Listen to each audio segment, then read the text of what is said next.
Amen. I pledge allegiance to the flag of the United States of America and to the republic for which it stands, one nation, under God, indivisible, with liberty and justice for all. Will the clerk call the roll? Councilmember Ford. Present. Councilmember Tremont. Councilmember Silver. Present. Vice Mayor Vasquez. Here. Mayor Burnett. Here. Discussion items. Item 4, staff's update of the city projects of the River to Sea TPO Transportation Planning Organization list of prioritized projects. Wow, that just ran together. That is a mouthful. Well, actually, Mr. Berman's here to tell us what I was trying to say. All right, thank you, Tim Berman, Community Development. I think a few weeks ago, Councilman Stiltner had asked for kind of just a general kind of status update as where the projects Port Orange has submitted over the past 5 to 6 years is with the TPO. Also, too, to kind of discuss some of the anticipated funding issues that we are hearing coming up there from reduced revenue, also to policy changes with the FDOT in terms of how projects will kind of move through the process then. So we want to kind of go over, give you a little bit of background about the TPO, kind of where our current projects rank, and then kind of discuss some items we see with funding and how kind of staff has been working with the TPO already to try to adjust so we're better positioned to kind of keep getting our projects ranked high and moving along the system, even though we do see anticipated funding reduction there then. So just a little bit of background on the TPO, basically lists the prioritized projects. Typically in March or April is when applications are submitted to the TPO. There's 3 major categories that the city kind of submits onto. One is the traffic operation projects. That's for the turn lane extensions, the right turn lane being added. That could be for the street lights, if construction of roundabouts is necessary. Don't say that word out loud. Traffic calming measures too along design roadways that then those are what those projects typically go for. The city's major ones that we focus on are the turn lanes, is what we submit on that project then, or that project. The bike ped can be for trails, sidewalk gaps, construction of larger segments of sidewalks, and pedestrian signal enhancements and ADA improvements. We also do a lot within this fund here too, on the ADA improvement side with intersections and the trails and sidewalk gaps then. There's another category, transportation planning studies. We haven't submitted anything yet on this category yet. However, we're kind of looking into it then, since it could allow for us to basically do some citywide master planning and get that funded there through the TPO then. So again, we're kind of looking more into that then to see what our options are going forward then. So each year, the new applications, along with the past, are ranked by a group of individuals. We actually have one back there that's part of that ranking there. And they basically rank the 3 categories in order, both new and the existing ones then. Essentially, the ranking of how your project comes out in the list is kind of whether it's eligible for funding or not then. So the higher you rank, the better chance you have to get funding for either the feasibility study or the design. And I'm sorry, let me just interject 1 second. I apologize for interrupting you. So for TPO projects and to get those kind of dollars, there has to be a tie to a state roadway somewhere, somehow, or can you purely, I mean, I've never seen it, or is there such a thing where you can get a project with TPO funding that's purely a municipal roadway or municipal infrastructure? Has to be tied. it has to be tied to basically either a arterial or a collector roadway. Okay. That's federally classified then. So just one thing too, the minimum match that we've got is 10%.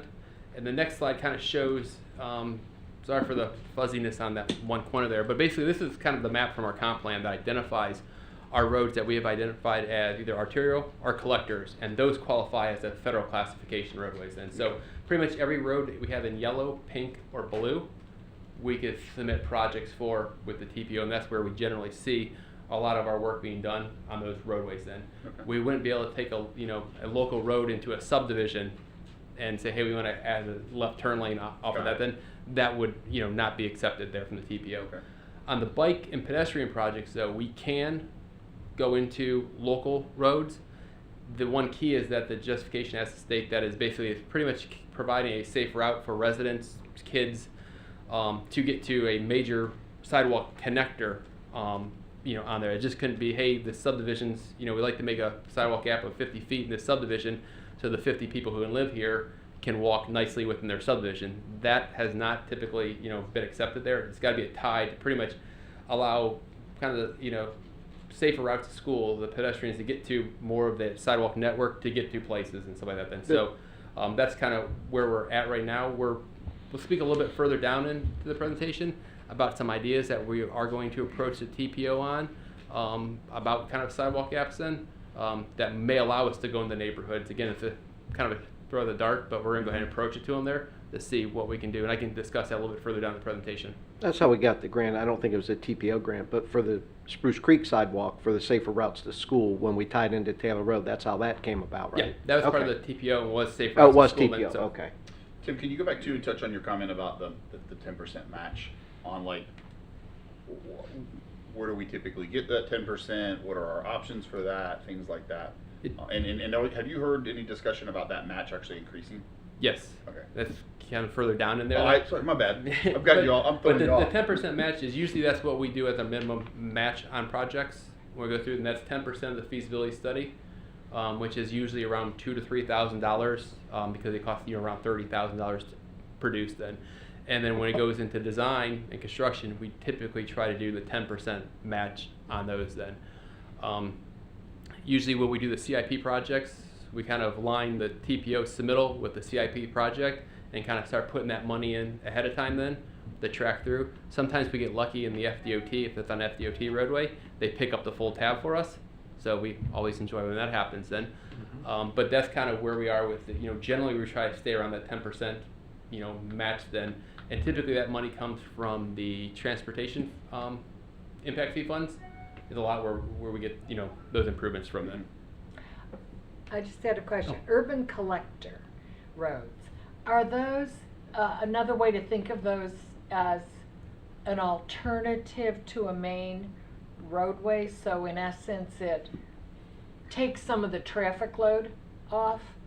It can either Like- take some of the traffic load off then, or it also could basically feed, you know, usually come out of your subdivision onto your collector, and then you know, then you have like 2 or 3 collectors that eventually tie into that main roadway then. Gotcha. So yeah, you want to have, you know, you want to have more collectors kind of tying into your arterial to Like give you Willow alternative. Run is a collector, correct? Yes. Isn't exactly. Yes, on the here, is that right here on the blue? It says urban collector Yeah, then? And yeah. it pretty much ties into, you know, not only does the residential feed into it, such as the subdivisions on the north and the south, but also it ties together an arterial roadway. You got Clyde Morris And and then Williamson Boulevard then. So that's kind of, you work from then. This is from our comp plan. We're going to do a little bit better job to simplify all the different collectors here when we update it then. But for the most part, that's what we're, you know, looking for, and that's where we can really target those projects for the TPO then. So this is kind of just a list of some of the projects we've completed pretty much since 2010. Out there, a number of, you know, we got about 11 projects out there. They kind of range from a couple of safe routes to school projects there, also some turn lanes, some intersection improvements, and some traffic lights then. So we've been almost getting about 1 project completed per year, you know, going through the TPO process and FDOT then. This here is a map that shows pretty much the projects that have been submitted to the TPO over the past 4 to 5 years. We really increased the amount of applications that have been submitted. Some rank high, some don't rank that high then, but we keep on kind of, you know, pushing them out there then. As you can see, they're pretty much, you know, throughout the city that we've got them, and they are, you know, combination of pedestrian improvements, trail improvements, and also we call them the capacity improvements on the roadways there. The left turn lanes, the extension to turn lanes, basically ways to get those cars that are moving to the turning to the right or left off the through lane, to keep the through lane moving through so you get more cars for the intersection then. So this is just kind of, you know, and I think for the most part, everyone on council has seen these projects come through in March when we bring them to let you know, here's the projects we're going through. and the number doesn't mean priority. No, Okay. just the number that Mel assigned to it when she's making the graphic. Okay. So Tim, I had that, the same question to her too. Tim, that slide, or at least the information on that, can you get that to us, please? Yes. And this kind of is a Or little maybe bit, all the slides. yeah. And this is a little bit more of basically the ranking of where our projects currently sit on the TPO's priority list then. So you can see waiting for design and construction, we have 2 that are ranked pretty high up there, right turn lanes. one on Clyde Morris off of Dunlawton and Clyde, and then also Dunlawton on the city center out here then. So we anticipate those this year being elevated to that ability for us to start working for the design on those projects then. We have, the other turn lane improvements that we have there are ranked, 12 and 14, but in terms of that, kind of that list then, we anticipate those over, the next year, 2 years to be available for design. One of them is the left turn lane extensions. A couple years ago, we submitted that They had 4 projects in it. DOT went and looked at that and took 2 of them out and made them part of their push button project, which should be completed early 2021 then. So that was, a benefit, break for us then as to something we suggested. They did the feasibility study and they kind of pulled that out and said we can do it quicker, and we're getting them done, probably 3 or 4 years earlier, and also no cost to the city then. What did, on the corridor improvements for I-95, right turn lanes, those are kind of self-explanatory, but the corridor improvements, what exactly are we looking to do at Dunlawton and Taylor? That application we had submitted to them saying, we have this corridor, we would like for you to look at it and come back with multiple options as to how we can improve capacity. We got that a few months ago. We're still trying to break down all the projects that were listed in there. That had a lot of capacity improvements there. We had DOT at the table of that one in the county. Some of the project piqued their interest, so we're also trying to see if we can kind of get those moved over to their plate to have them do the work versus us having to submit the applications.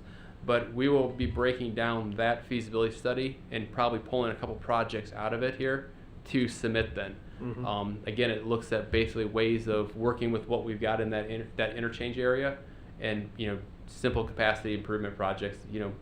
Car here and there can do a lot of different improvements, and getting there is what we were on that one there. And that kind of just started with just a general request for them to look at that whole area and come to us with a plan of improvements then. I have a question about the ranks. Are these the ranks that FDOT puts on, or TPO? The TPO group then basically ranks those in, and that's what kind of FDOT then uses for approaching us. So a city could be ranked, let's say, 1 through 3, and if their staff is not LAP certified, or they don't have the funds, or they don't have, or not ready within a certain time frame, they could be jumped over then. So it's important to be prepared no matter where you are ranked, because you don't know how many people above you might not be prepared, and you might get the call on that then. So one thing that we're working on with all of our projects is to do an RFQ, basically get an engineer on board that would be responsible for doing all of our TPO projects. That way we've got them on call. So when we are called upon, hey, are you available? Yes, we are. Versus having to go out for an engineer every time then. We did that a couple years ago, and it just ran out with the projects then, but that worked very well for us to have that on board, have someone we work well with, and someone that was LAP certified through DOT, made the process go a lot easier. I do. So when you say get an engineer, you mean they become a city employee, No, or they become under contract? A consultant. A consultant. Yeah. Okay, and then this question may be more for our representative. How in the world can members from other cities and governments rank things? I mean, obviously if you use I-95 or ISB, there's sort of this common knowledge, but some of the ones that are urban collectors or some of these other things, how are they knowledgeable enough to make the rankings?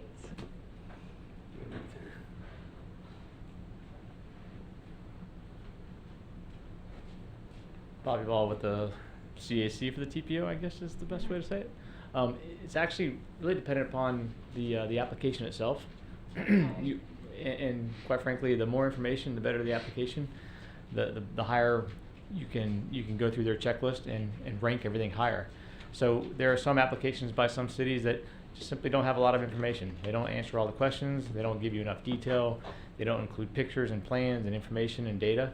And then you end up trying to evaluate them against what another city might have given you everything. Well, naturally you're going to kind of give them a better ranking. Staff does a good job of making sure the applications are pretty thorough, and that's really the best advice you can give in the process, is that give as much as you can, so then everybody looks at it with the same information. And then typically on the subcommittee, whenever the projects come up, we have an opportunity to ask questions or talk about it. And so every time there's a Port Orange project, I try to talk about it just from a Port Orange resident perspective and say this is why it's important. And even if it may not sway anybody to do anything, monumental, but if everybody gives one extra point on the average, that puts us an extra point above somebody else. Gotcha. And so you're really just looking for any little bit of an edge to make a better ranking. So really it comes down to how much information staff can put in the application, and absolutely always complete every section. Even if the answer is not applicable, you fill it out, because what happens is there are some reviewers that will just go, well, they didn't even bother answering it, 0, when it might be automatically qualifies for 2 points simply because of its location. But if you don't put it, you won't get it. So it's just the way the subcommittee process works is a little bit interesting. So try to lobby for making sure we get what we can. So what I hear you saying is it's not necessarily uninformed. There's a set criteria which allows you to do adequate rankings. Yes. Okay. Yeah, they tend to give you the framework for a lot of the categories, and then intuitively there's they might give you a scale of 1 to 5.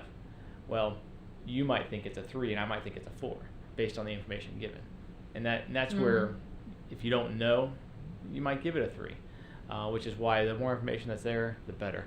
And then we all tend to travel around the county in some respects, and you kind of know an area. And I know when I'm going through all the applications, I typically will bring it up on Google just so I'm familiar with the actual intersection, or the actual turn lane or whatever. Right. So, and then you can sort of guess, okay, it's by 3 schools and it's by the mall. Okay, there's probably some traffic there. Yeah, gotcha. Or things like that. Okay, thank you. Sure. If you like, we can send you kind of an application that we send in there just so you can see, but it's, we go try to be as thorough as possible, and like Bobby said too, we put a lot of, graphics in there, so someone who's not familiar with the area can get a feel for what we're asking for, along with seeing data and traffic counts and stuff like that then, to kind of go along with our request then. Oh, that's good. Okay, thank you. That's very helpful. So, but yeah, that Dunlon corridor one was, gonna create quite a few projects out of it then, and you probably will be seeing them here probably in January when we bring those, forward then. And then the rest are just kind of waiting for a feasibility study. We submitted this year the Yorktown Boulevard, a right turn lane to go westbound on Dunlawton, and also to modify that median that's on the other side there then. That ranked 3. So we are actually in the process of, the TPO consultant is finalizing the feasibility study right now on that one. So that one's moving through the process in 6 months then.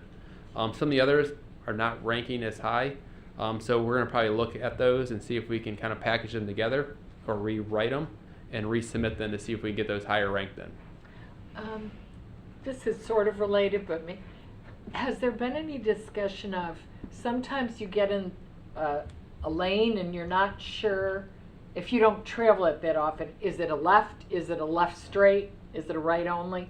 Has there been any discussion of like overhead signals, the arrows that might point straight, or to cue drivers or the signs further back on the road, the arrows, so you know if you're getting in the right or wrong place? Usually when we do these type of projects there, that's one of the things that we put in there and have the designer do is to look for all the necessary notifications and to make it better drivable. More notifications, the easier traffic can go through it then, better capacity then. So that's always included within our packages that we basically put there. Okay. And look through that through design then as at least what we can do, because then a lot of signage go on DOT roadways and county, then we've got to get approved through them, but we're always trying to get as much signage and notification as we can to make those intersections better travelable then.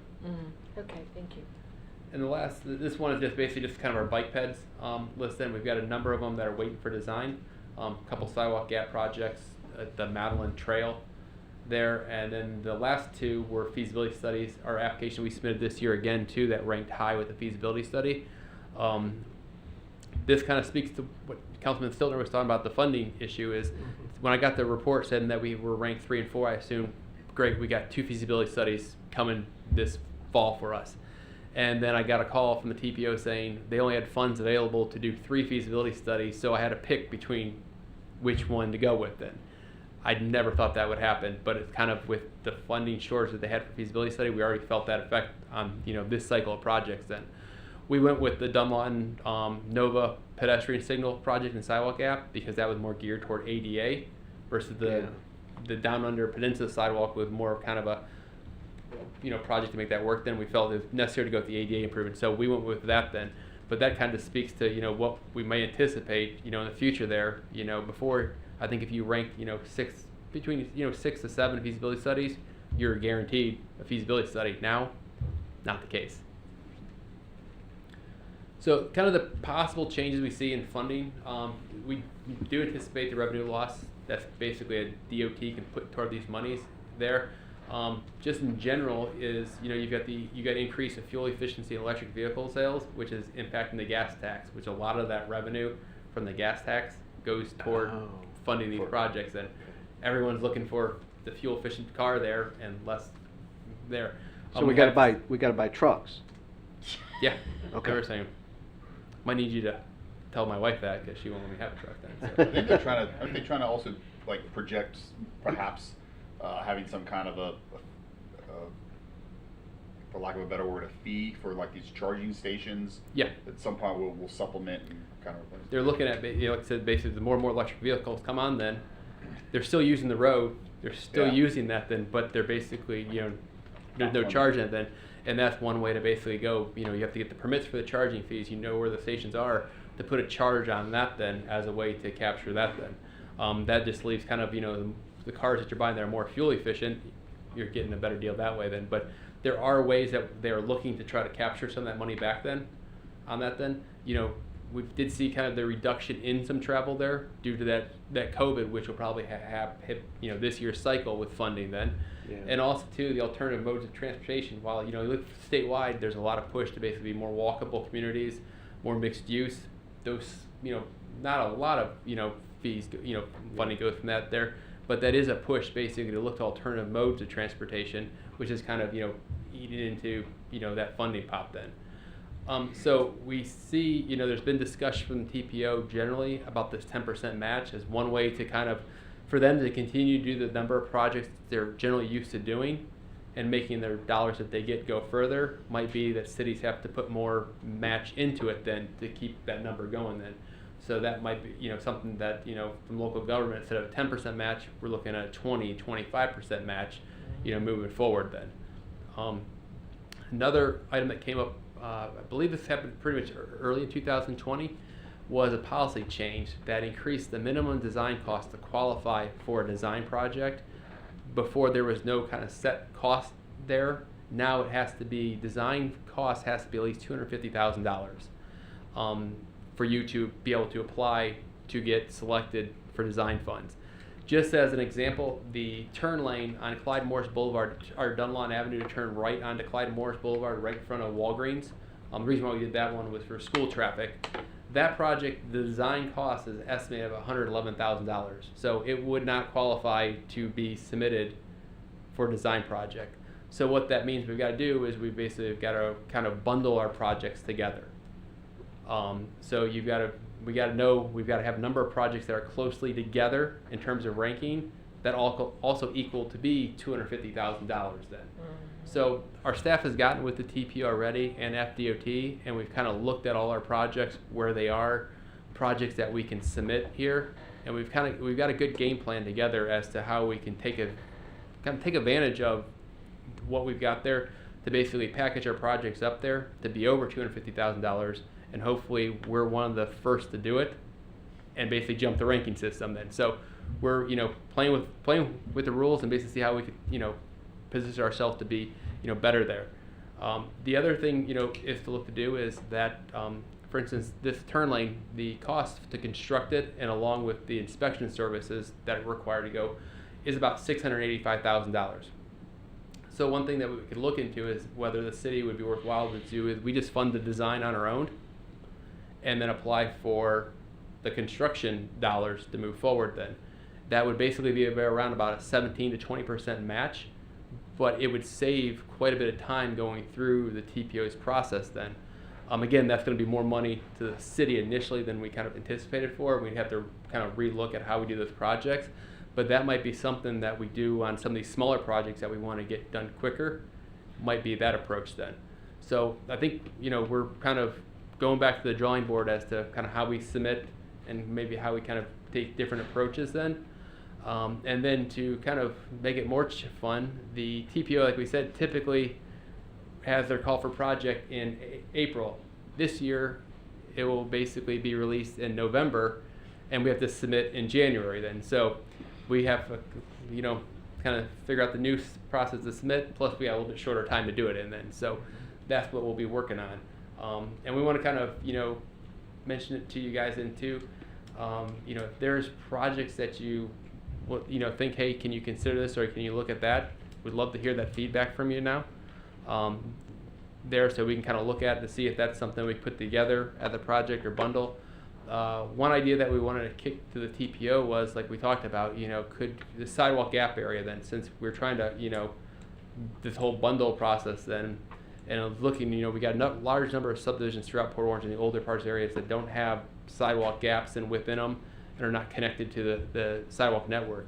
Could we kind of create a quadrant within the city and say our project is to make this area of the city, such as everything south of Taylor Road, east of I-95, walkable for all residents then, and kind of approach it that way then. To as a large area, it probably will get the value up then.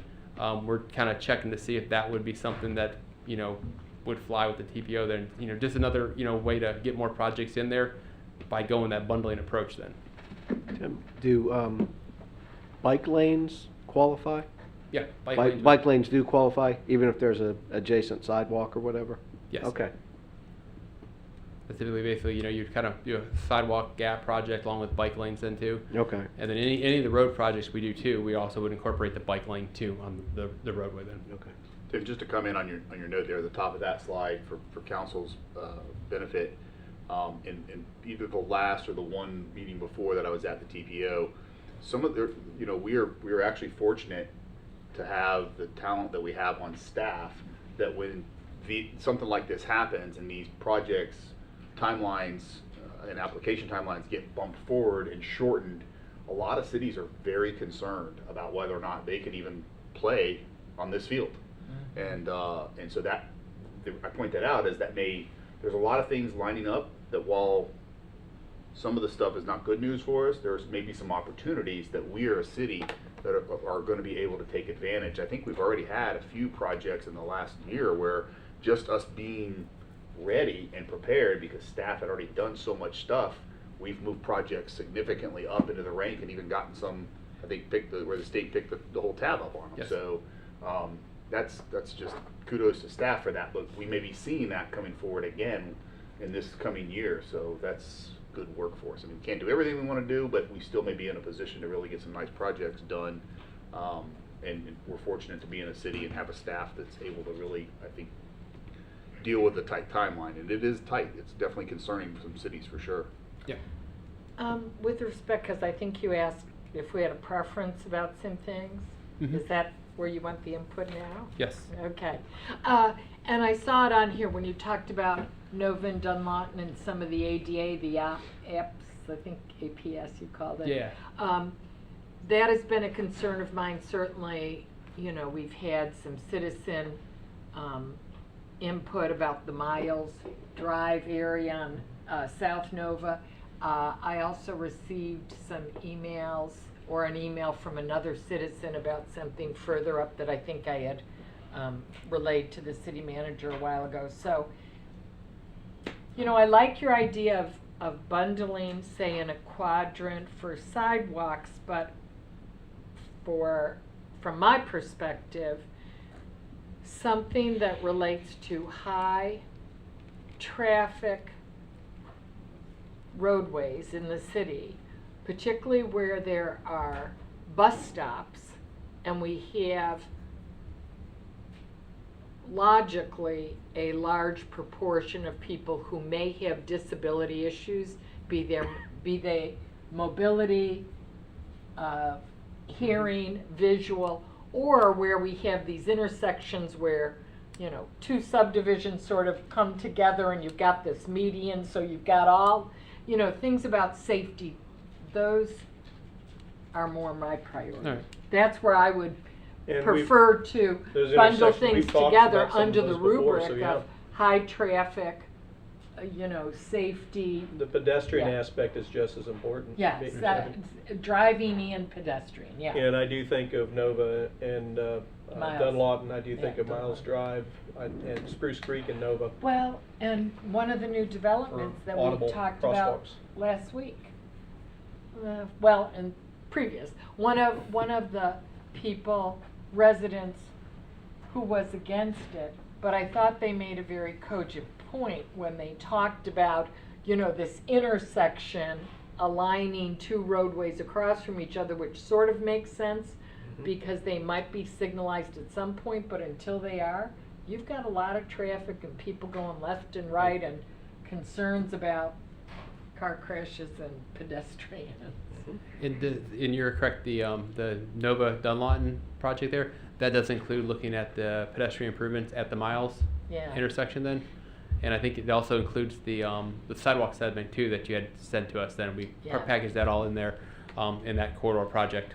But there may be other, I guess what I'm saying is, that may be in there now, but there may be other like projects, high volume, pedestrian cars, safety that would be a consideration. All right.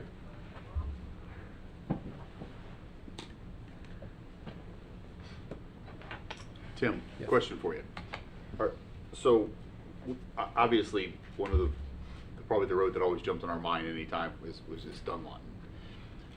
Are there any processes in place, or could there be processes and communications where Daytona Beach Shores and Ponce Inlet can help either support or fund, because obviously it's the artery that goes to their cities, right? So, you know, anybody that's trying to get to Ponce Inlet and Daytona Beach Shores that's coming off I-95 corridor, and there is a lot. I mean, I have followed traffic sometimes just to go and see really where's everybody going. And, you know, you can go to 95 and just wait till the light changes, get behind a bunch of cars, and you see, you know, car here goes off of Clyde and Williamson and so forth. But a lot of traffic is going to that beach side, and Ponce has seen some growth. I know the Shores has seen some redevelopment and growth. So are there ways where cities can get together to maybe support each other for that stuff and improve those rankings and maybe some funding stuff? Yeah, I think we could get together with those cities. You know, it doesn't help to have those, you know, applications that is at least supporting them. Mhm. We basically have a lot of times Volusia County, a lot of the road there, they'll give us our support then, and that shows at least, you know, the support for the community. I think it, you know, is value basically there. You know, some of these improvements that we are making are benefiting the residents in those cities, No because question. while they're probably going through to 95, getting those cars off onto that turn lane allows them to get through that light, you know, on there then. So I think that's something we should definitely look into, and not only from the support standpoint, but also, you know, as we get to the situation where you might be having to do a higher percent match, that might be where we're able to get, you know, the match from that way then. But I think, you know, we can definitely get with them to get the support from the project. I don't think we'd have an issue with that. About to get with, you know, Jamie and the city manager, kind of how we approach them in terms of, you know, getting the funding for them, because typically those cities don't, you know, in terms of, you know, submitting applications, they're not, you know, they don't submit a lot of applications there. I think Ponce typically does with a, you know, pedestrian kind of crossing the beach then. But, you know, getting them in that mindset to start, you know, assisting us with some of these projects, especially on Dunlawton, since it is, you know, arterial that feeds their roadway, and they are impacting it by, you know, their developments being approved. I just wonder too, in the idea of bundling stuff too, because I mean Ponce and Shores, their projects may be so small at times. I'm sure they have big projects too, but so small at times that they may not meet some of these thresholds at all anymore. And if there's a way to maybe bundle some stuff between the cities, if we can all tie it into that corridor, and then what happens when they get to A1A and things like that, that there might be some benefit to that. Just something to think about. Yeah, I think too, is like, you know, one of the things we try to look at too is what improvement will basically be the most impactful for the most people. And I, you know, think that's kind of what we try to target too then, and this would be, you know, a good example to tie in there. I know when we've done some pedestrian improvements in that area too. We said, how this not only will benefit the city of Port Orange residents, but it will also benefit residents from Sure. Volusia County, Ponce, and stuff like that. Then, so we typically add those into our applications, but we definitely can look into that too.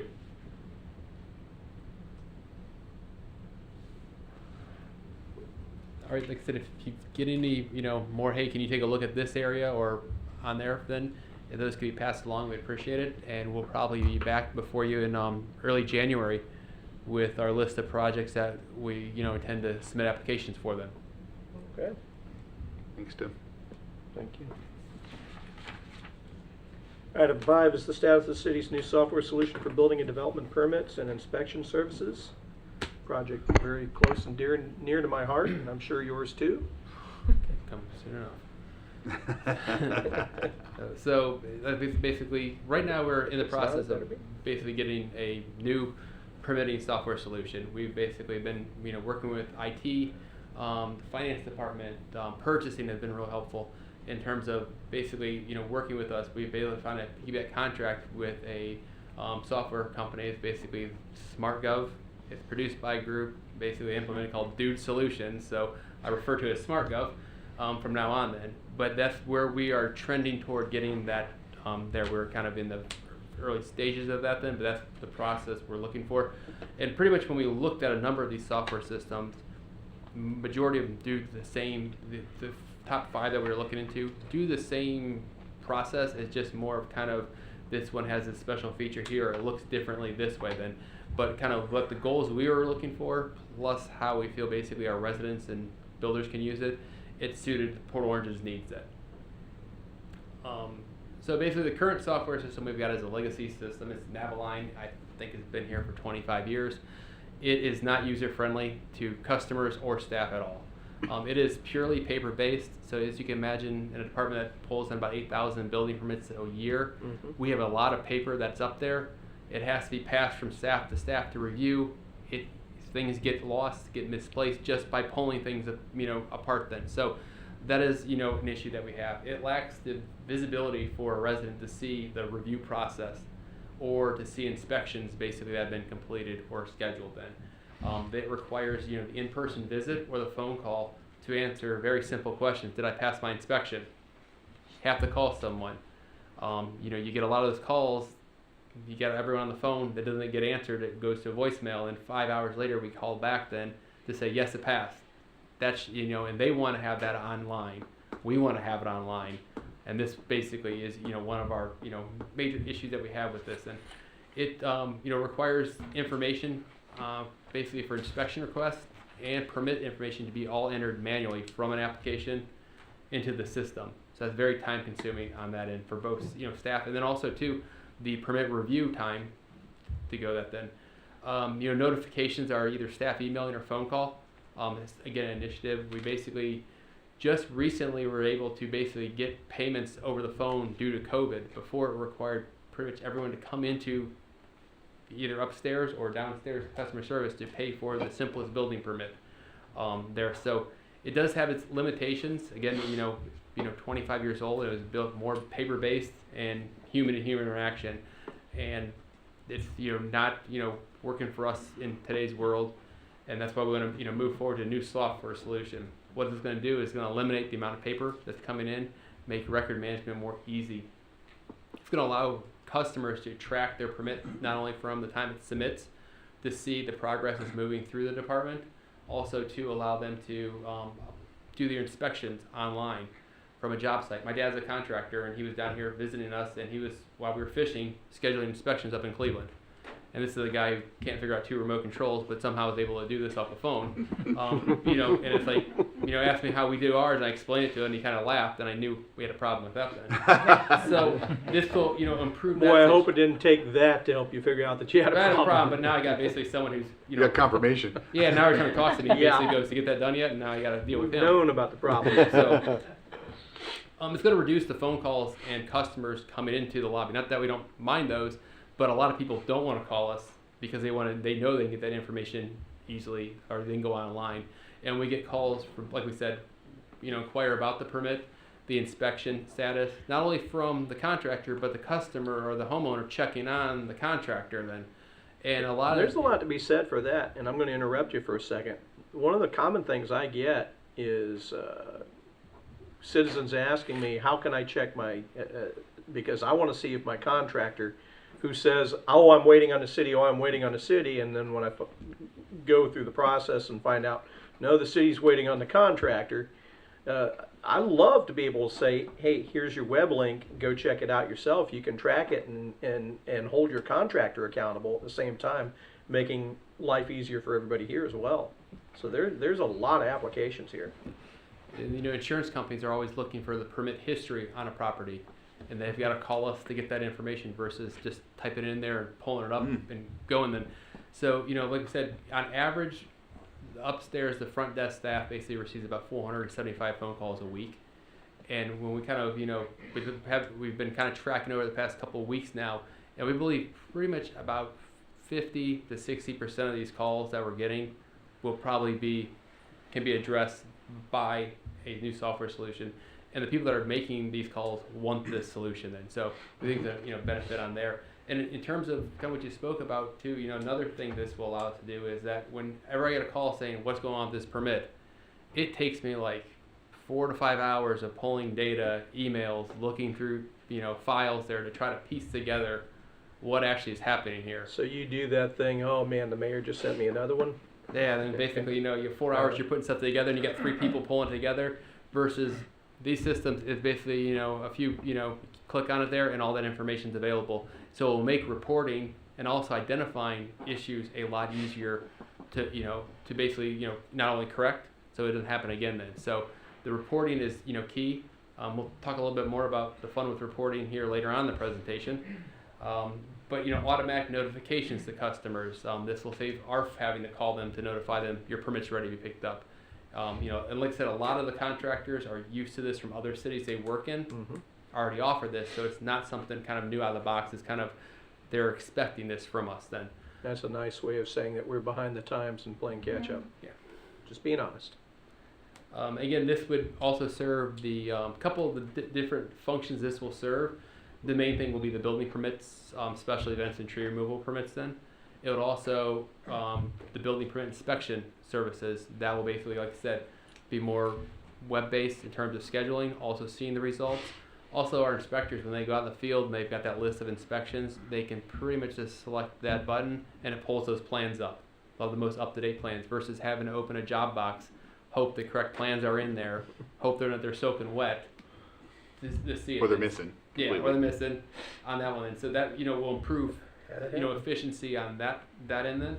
Code enforcement will also be utilizing this. This will help them more in terms of the creating the cases and the documentation and note taking in the field. Also kind of integrate with our building side then. So if there's issues with work without permit then, it can be flagged appropriately so we know here versus a call and someone putting a post-it note, you know, on there then. So it will, you know, streamline that. Business tax renewal will be greatly changed. Right now we have to mail out all the renewals and they have to either call in or come in here to mail. This will be more automated where it's, you know, just sitting at, you know, in your desk, and in 5 minutes you probably can renew your BT versus what probably took you an hour to 2 hours and a couple trips down to City Hall. And then the staff development review committee, this is where we kind of got the site plan and subdivision from the developer side. We'll be kind of using the same system here in terms of being able to track it and move forward. We've made a couple advancements kind of on our own with the help with GIS and IT to, I think we showed you last year with the kind of development activity report that we've had that's more online. We kind of, you know, did that. We've, you know, Mel's been really instrumental in kind of getting the DRC more kind of, you know, paperless review kind of on our own with emails and folders and stuff like this. It'll be more of a setup process that will make it more streamlined then. So that's really the main functions, and you can see it's going to impact a lot of departments here. The main users will be community development, code enforcement, and fire. But we do, you know, have some other departments do, you know, work there, or, you know, public works sometimes has to sign off on a building permit, and we have to do an email from them saying, we're good, can you sign off for me? This will allow us to basically add them to the list. So in terms of tracking too, and, you know, future reference, it's clear who approved and what conditions then versus having to look through an email of a file. So just some changes that, we see occurring here. This, again, probably, list will grow here as we get more into it then. But, permitting is going to be moving to be more paperless. It's going to be the online portal, the submittal of the plans. We know that there's going to be people who don't have computers or aren't familiar with that process. So the plan is to create some kiosks up in the community development lobby then, where we'll have the computer there along with the scanning capabilities, so that we've got our staff working in the lobby there to help those residents put in their project into this kiosk, so it can basically come in as paperless, versus we don't want to kind of take some paper and not some paper. The intent is pretty much to go paperless when we go with this process and move to that direction. Again, customers will be able to manage their projects, not only, like we said, not only the customer herself, the resident, but also the builder, and the customer can kind of track to see the reason why a permit didn't get issued is because I'm waiting on the builder to submit this document to the city. They'll be able to see that then. And then again too, it's going to improve the workflows, so staff is able to review plans and revisions and move things a lot more thoroughly through our process then. Like we said, the business tax renewal will be automated. This is going to save money too on the city standpoint from having to mail out close to 5,000 letters to renew every year on that side.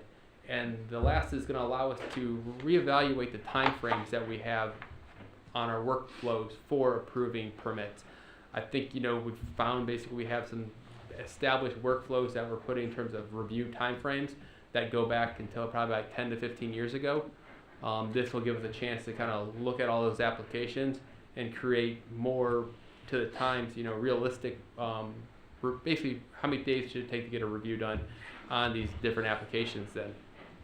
Right now, our policies is pretty much in place is around, for new commercial, it's around 20 business or working days to get a permit done.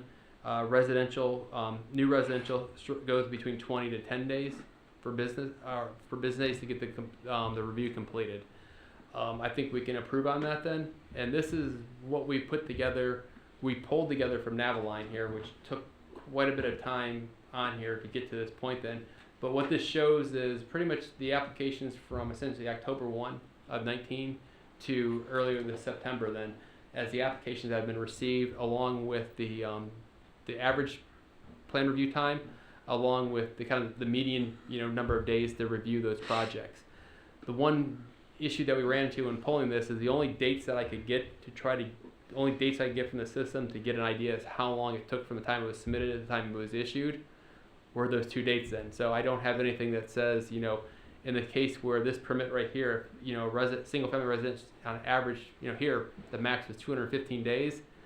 That could be the application came in, was reviewed in, the 20 business days, comments were sent out to the applicant. They chose not to resubmit until 200 days later, submitted, and it got approved. Or it could have been basically that we had it for 150 days and we're late on a review. The only way to know that is to actually go into each application and check out the review timeframes in the notes there to see kind of what led to that then. Because I only had really 2 dates, the day it got submitted and the day it got paid for. The system that we're looking for can track the times that it basically from the time it got submitted to the time the initial permit comments got issued is the one thing that we want to really be able to track, which we can't do that in Naviline right now. That basically tells us from the time it got entered into our system to the time either it was approved or comments were issued, what was that time frame, and that's the time frame that we want to have, and that's the time frame that we basically want to hold standards to and move forward. And the system will also let us track that too. So if single family homes are creeping up to 30 days, we're going to be notified of it. Now it takes basically someone going through probably 4 to 5 hours of Naviline to get to that point where we can see that then, versus something on a dashboard saying, hey, these 5 permits have been sitting here for 20 days, get a move on then. So it's going to help us in there. I think these dates and these times that we have are kind of a baseline for us to move from to improve on. And I think a lot of these permits we want to try to get to the point where they're almost issued daily, such as the mechanical and the re-roof permits. As long as the necessary information's in there, those should be able to turn around within 1 day, and a new system will allow us to achieve that then. It seems, Tim, and tell me if I'm wrong, that some of the simple things, like somebody coming down to City Hall to get a garage sale permit, they gotta go upstairs, they gotta apply, they can come downstairs, pay, they go upstairs, pick it up and walk out. That they should be able to do that from their own living room on their computer, and certainly making it easier for our residents for something like that, but at the same time, every little piece of workload that's taken away is time that can be spent on other things. Yeah, these smaller permits, like I said, if, like a residential re-roof, should be able to come in, staff can look at it, make sure all the necessary information is on there, hit approve, that roofer gets the permit, basically, hey, pay for your permit, it's ready to be issued, and then it's on them to pay it, and then it would be issued to them. Now it takes staff to take that roof permit in, enter in the system, that's one day. Give the staff member who, looks at it then, puts it back in the basket, right there is 3 days. Mm-hmm. This kind of streamlines it. And then what we'll save too is that the time that was spent usually on that permit then, we can have staff working on some of these larger permits that need more staff involvement to make sure that those are moving through. Your additions onto homes where you're dealing with multiple contractors, those kind of take a little bit more time then. So this will free up some staff time to work on the larger permits then and help whittle down those time frames. I think Tim just told us that he's not going to be requesting more staff from us next year's budget cycle. Thank you, Tim. Should practice that one a little bit better. I don't know about y'all, that's what I heard. I think he's getting an engineer. I think I heard that in the first. Yeah, if you look at the TPO, an engineer would be good. I'd like to get a recording of this too then. Just kidding. But this is kind of, what we had, and, there's some of the times here that basically really don't sit well with me. But, when I did drill into some of those individually ones, I saw, some of them were our mistakes. Some of them were basically waiting on information to be resubmitted. Mm-hmm. Some of them were basically just the fact that it got approved that day, but the person never came in to pay for it and pick it up until 5 days later. Fortunately, we don't have the capability to kind of go through and break down all those right now then. So I think, we kind of use this is where we're at now, and basically we're going to improve upon it. We've talked with, SmartGov here to get basically some of the best practices that they've had from other governments that they've put their software into in terms of what they are using for turnaround on staff time. You read a lot of the case studies that they provided us, and these cities are basically, these simple permits are going within 1 day to review, and improving upon the single family home permits and stuff like that then, which we really want to target on there. And then also the commercial, it just seems that basically I think once we get into it then we're going to find a number of ways to make it more efficient and get those numbers down. So kind of the anticipated timeline then, we're looking at, like I said, probably late summer 2021 to go live with this then. We've got, pretty much, starting in probably December, January then, moving forward with a couple of the activities here to get to where we need to be. The one thing that we've got with this software system that we probably didn't have so much with the city's ERP is not only do we have to train our staff on how to use it, but we also have a large customer base that we have to basically also train too then. So we've started working on how we're going to keep not only our staff updated on this, but also make sure the customers and the contractors know how to use the system that we're also learning for the first time too. So what we've kind of worked on is we're going to be developing training materials to assist staff and customer. This is going to include videos and job aids.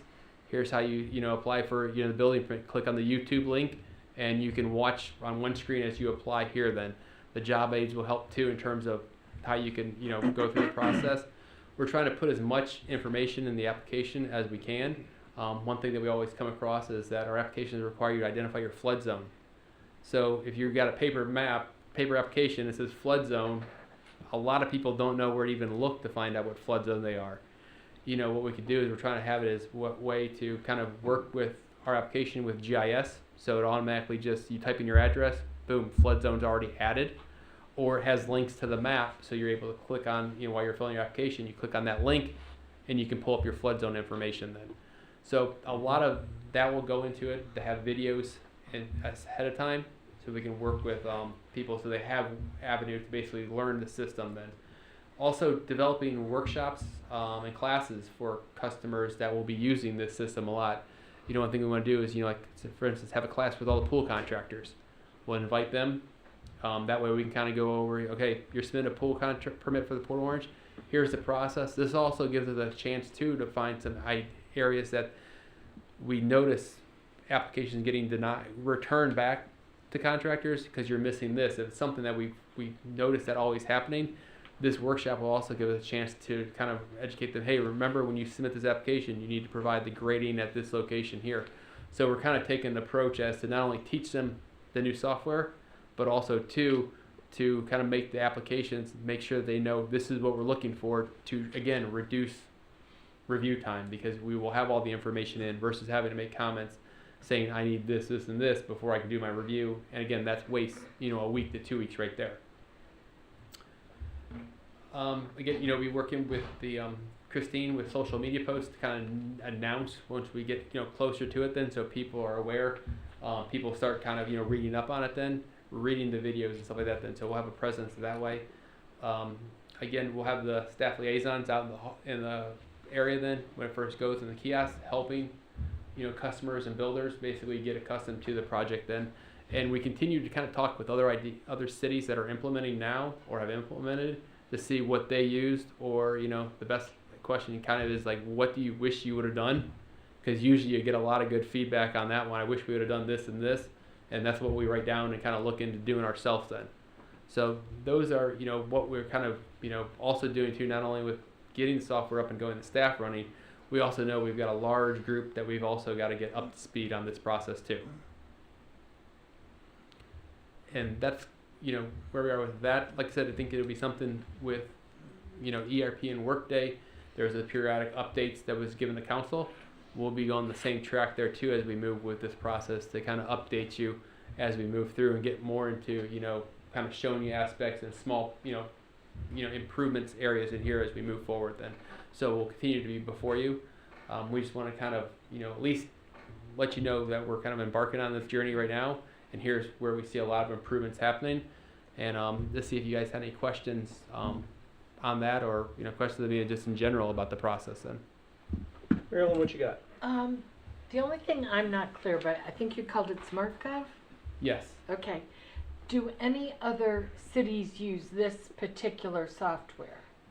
Because that's what I'm just not clear. Within this Florida or throughout? Or no, I'm sorry, within Volusia County. I don't think anyone within Volusia County. There's a couple of cities that are further in South Florida that use it then, that we've been in contact with. And again, you know, those are, you know, cities that, you know, which one was it, Mel? It's called Sunny Isles. Sunny Isles. They're basically, in terms of, you know, number of permits then, we're generally consistent with our kind of our permit load on there then. And then, you know, a number of other cities throughout the country that we've been able to get in contact with there. And a lot of the cities there are around that 60,000 resident load, and that, you know, somewhere between 6,000 to 8,000, you know, building permits that come into it then. Well, is there sort of a common software that a number of cities in Volusia use? The reason I'm asking is you talk about the learning curve for your customers, and I'm just sort of thinking, you know, if it's easy enough and we just have, you know, a little bit off here or there, then the contractors or those professional users won't have a problem. But if I think it's pretty much, if they're all driving Fords and this is a Chevy, you know. No, everyone kind of has their own unique stuff. There's not kind of a one, you know, these 5 communities have this software then. Right. It's not, they're kind of all, you know, separate then. But for the most part, you know, the kind of the application process, the information there is similar there as to what they're required. It might be, you know, the fields are different colors and stuff like that, and that will be going there. But I think we just want to have that meeting with them just to kind of introduce them to our system then. And also too, it gives us the chance to basically touch base on things that we need to make sure the application includes too, whether it's paper-based or online. It gives us kind of that opportunity to get them all together moving forward then. And then my final question would be, this type of thing where when everything goes electronic,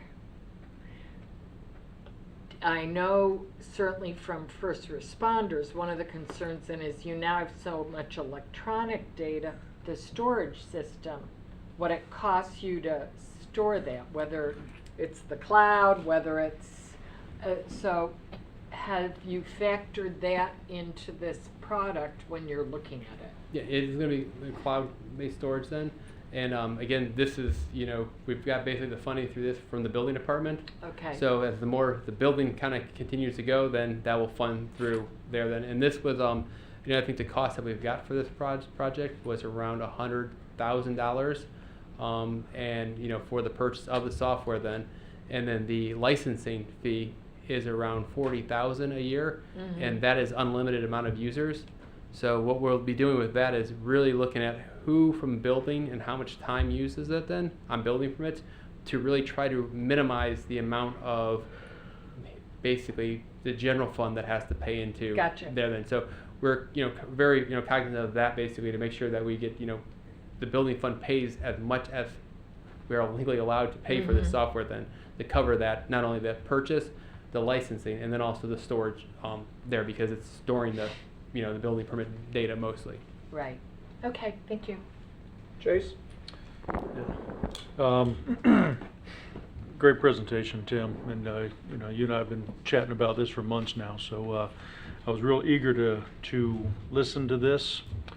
This has been a very important issue, at least for me, to see the overseeing of streamlining of our process. I get calls all the time, but one thing that I've noticed, and you've been very helpful with pointing this out, many of the calls that I get are complaints from the residents or the business owner complaining about the timing it's taken to get their permits back, only to find out with your staff's help is that the contractor was usually at fault and the city is the scapegoat.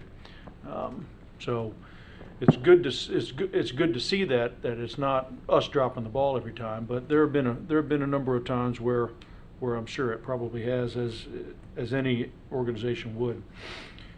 A couple questions on your processing time. How are we doing as far as performance standards? How are we measuring up to other cities and other counties? What did you? We tried to get some other cities to give us their time frames. They were not so reluctant in giving us what their time frames were there. So we really didn't get a say, hey, city A basically gets them done in 20 days versus us at 30 days. We were not really successful in basically getting other cities to give us what they had then. That's where I think we're going to fall back onto looking at this best practices across the country. I don't think we should compare ourselves to Volusia County. I think we should look at across the country. What is across the country basically averaging for time frames? Because that's what we should be achieving for then. But I think that's kind of where. Aren't there accepted performance standards to be able to compare them to, as opposed to just looking at other cities around? I mean, it kind of when we looked at one thing we did with the Florida benchmarking consortium. Basically, that has a large number of cities and counties throughout Florida, and the range on their time frame from permit review times were basically from 5 days to 24 days. But then you got to kind of look too. The next step was, okay, how much staff do they have for plan review, and then the number of permits that they received, and it's kind of very, some of them you see, okay, they got a 5-day plan review time. They average 6,000 permits, but they've got 5 plan reviewers. We get about 8,000, and I pretty much have about 2 plan reviewers doing that work then. So it's kind of, trying to compare it's, kind of, difficult from on side of them just because of the different factors that can come into play then. Yeah, and that's understandable. I would hope, though, after about a year of going through this new process, that we can quantify our efforts, show us where we were back then, and then show us where we are now. Yeah, I think that's why it's kind of painful to go through that NAVLine process, but we are continuing to go through that then right now to get those numbers, because we're going to kind of use that as here's where we are at, and then to show that improvement over the time, and then this will allow us to pull those reports to show you guys, yes, we are maintaining it, or here's an area where we can improve upon it then, and if we need to use it for justification for more staff, it can be shown on that side then, but the reporting will drastically improve, and I think will provide you guys better data to speak from and when you get those questions in versus what we unfortunately give you right now. Yeah, and that's fine. And the mayor mentioned, and that was along with my question, that we'll be able to provide the store owner or the home resident with a link as well, so they can check on the contractor and they Yeah. can hold them accountable as well. They'll have access to that, not just the contractor, right? Yeah. And, Transparency, yeah. transparency, good. Now, the state of Florida now allows construction companies to use third-party inspectors for plan review and building inspections. Is there a need for that in Port Orange? Do we already implement that, or do we have to? Yeah, that's available if a contractor or a builder wants to use a third-party, inspection service. That's allowed. They have some reporting that they need to do us, notify us then. But that's, allowed. I think we have a few homes that are being constructed right now that use that. But that would be, easily on here. Then it'll actually be a little bit easier to track on with this system versus now, having to kind of note it on a piece of paper then. But that wouldn't change with this at all then. And we, for the most part, just have the third party doing inspection services. We have not had any yet basically do the plan review side then. What else you got? I think that's it. Thanks a lot for all the work you did on this, Tim. True? Marilyn answered one question, or asked one question I had about the other users, who was using it. Is the system customizable for every application, like for us, versus City X or Y, it'd be customizable to ours, or we'd have to work into the program? I think we can basically customize. We have some ability to customize then. Okay. On there then. I think one thing too is that it allows staff to do some of the customization versus having to call and have them do it for us. Okay, It gives it a that- little bit more flexibility. And there's something specific, Port Orange. What paint color you put on your house. A lot of applications don't have that. If we wanted to, we could add that then. So Okay. it does give us flexibility. Not that we're going to do that, but it. would Okay, allow so for that then. it's something we could work in and make fit for us rather than, because that would cut out the unnecessary, because not every bit of information on that is going to apply to every situation. Yeah, that's one thing too. It's going to help with our permitting. I mean, if you look at our building permit now, it basically is essentially one permit for all, pretty much 90 applications you can apply for. So there is a lot of stuff crammed on 1.5 pages, and it is quite confusing. I think from a person in terms of wanting to do a fence, why you're asking me about the voltage. And Electric fence. Depends who you're trying to keep in and out. Because when you hit underground utility line. But there's a lot of information on there that basically I think confuses them, or they start writing on that then, and then you got permit text going, what do I need to add then?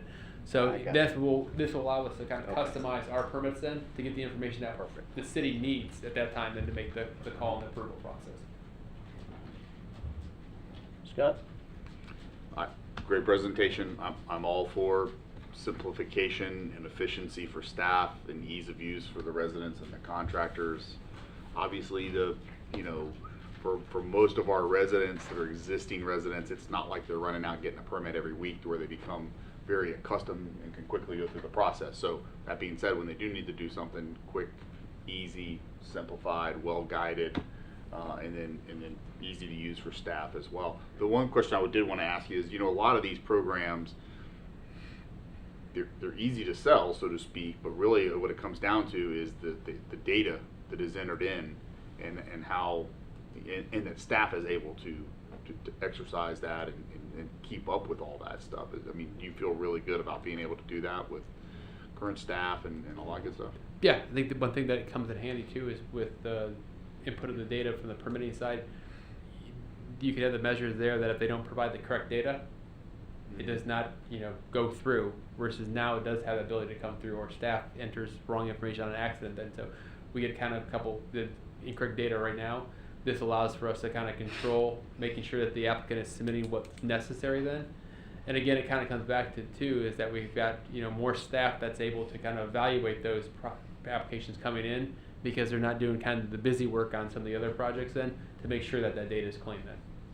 And is there a need to be able to, I may be using the wrong terminology, but link or interface with any of the county agencies, like the property appraisers or We'll any be other looking kind into of that stuff? then. There's a lot of times they do the cards for the contractors are through the county then, and we require that information on commercial building permits.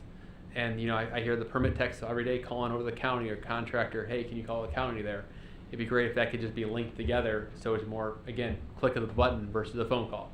So that's all, you know, a lot of the stuff that we've got put into kind of our wish list and what we want to see. Once we get the software company on board is when we can really start getting to work on those then. And those will probably be things, you know, like we said, we'll be bringing before you to kind of show you these 3 or 4 things that before we couldn't do or took a lot of time. Here's kind of how they're streamlined, you know, basically a better process for everyone involved in. That's all I got. Okay. Tim, appreciate it. You know, we've been talking about this for years. Of course, we had to get through ERP first and put the larger umbrella in place, but this one's certainly not small. So I appreciate all the efforts, and certainly from us, if there are things that you need from us to help make this go, please absolutely let us know. A couple housekeeping notes. Well, actually one big one. Usually we meet on the 1st and 3rd Tuesdays of every month for our regular council meetings. Next week, for everybody listening, we are not meeting on Tuesday because it is election day. We will be meeting on Wednesday the 4th. So adjust your expectations, and we will see you all then. Everybody have a good evening. Thank you.